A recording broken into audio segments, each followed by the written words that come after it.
kushandisa the right strategy is not a guarantee yekuti unobva tobudire, but kusashandisa the right strategy it's a guarantee yekuti aubudire. Mid-session chat. Chatting while creating music. Laughing while creating music. And maybe rumor mongering too. At Manolio Studios.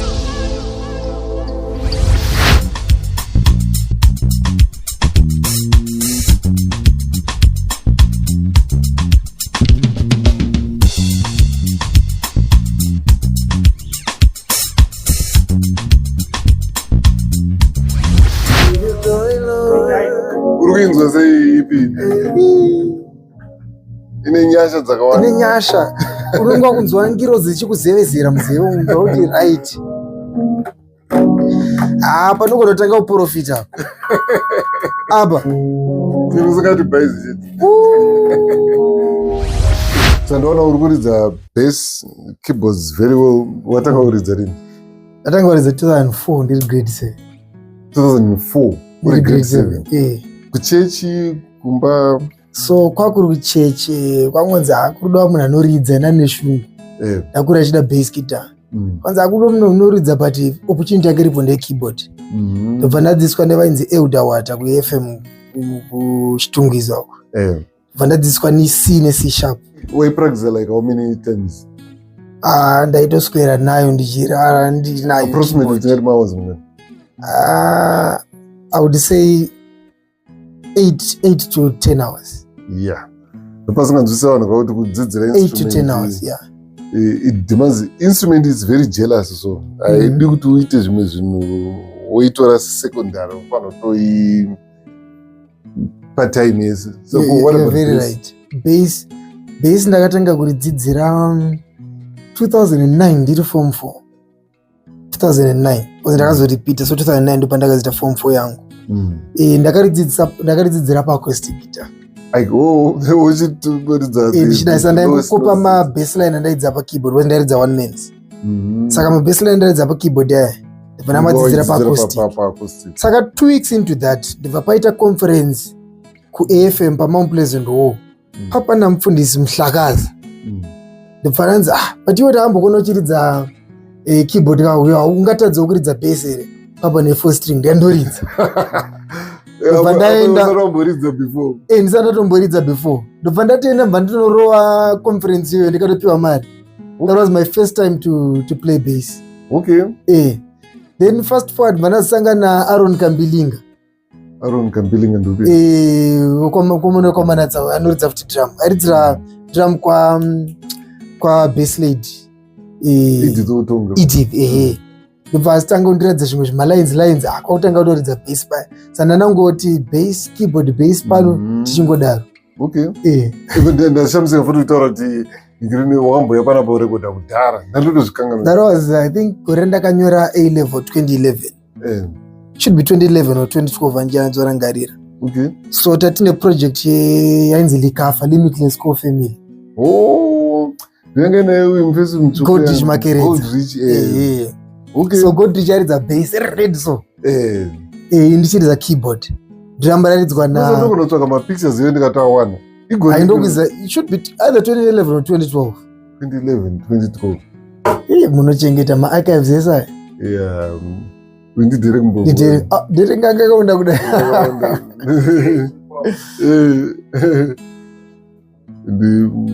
Na Mike, 2011. First album rakakaitira panapa. Right. Apo ndakabata gitara. Ndiwe apa?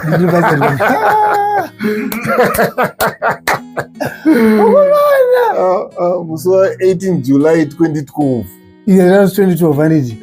Yes. 18 July 2012. Akomana. Oh, ndiwe apa? That was me. That was me. And I remember that particularly because I know my wife will be watching this, but unoiziva nyaya yesora ko baby. Because ndanga ndiri pa heartbreak nemusikana ngokutanga inzitete. Saka team raindiseka manje. It was therapy because ndakambokangana.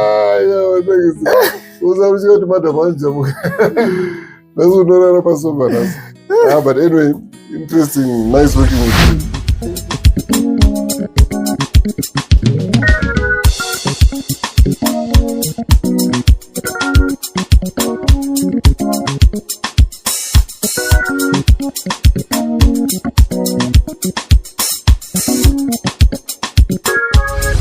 Sei uchifarira kushanda naPastor Prince? Ndangofarirawo yavairidza nayo keyboard. Ndobva ndatora namba and then from there ndatanga kutaura vachitoti anoridza futi nebs and then ndobva ndazoti timboteerera timbonzwa maridziro avanoita. Wotona ndikaona pesa anotorova what's your plans for this year? For this year? I want to push my projects andinawo iwo andikushanda nawo. Ndikapedza ndoda kuti ndimarelease. Yeah, because it's been long when asina kumbonzwawo voice read my gips were they're not healthy for a musician. And what's your social media strategy? I would like to work with vamwe vanoitawo social media my influencers nendoda kuramba ndichipushawo page. Yeah, ranga rimbori idol ranga rambori. Yeah, it's not advisable because as an artist often knows that waku release. Ndipo utanga kudzukira pa social media. But utongogara every now and then pa social media paine activity. Because posting constantly on social media, it's a strategy for success these days. It's of course pano akazonditi why is it ninganogara chiposta but asikubudira ninganogara chiposta. Unozati kushandisa the right strategy is not a guarantee yekuti unobva tobudira, but kusashandisa the right strategy it's a guarantee yekuti aubudire. Because vanokangana muzima vaita nokuisa mumuseum social media these days vakuiti interest media kana yekutsanangurwa technically in the sense yekuti social media was kubatanidza vanhu vanozivana socially, but inozvi yaku tukaposta zvinhu zvinotumirwa kuvanhu vari interested in one yatova business. Saka hapachadi manje kuti wamboposta zvekutuka nevanhu, wamboposta zvebhora, wamboposta zvekubika, kana riri remusic especially rekupusha music yako unofanira kugara uchingopusha uchingoita zvemusic chete one way or the other. You might be in a studio, you might be in the street, you might be kumba wakabata guitar, whatever it is, it has to be zvemusic, so that papage panogara pari active. Then paunozoti wakuda kutengesa something manje vanhu vanenge vagara vari pokudhara vanotipesa panomboti zii unozoti wafunga project mai ndopautanga kubatika mai kuti gentlemen ndaine song ndiwane kwevanhu ndichatuya mumbondibatsira pamagitara mumbondidzidzisa.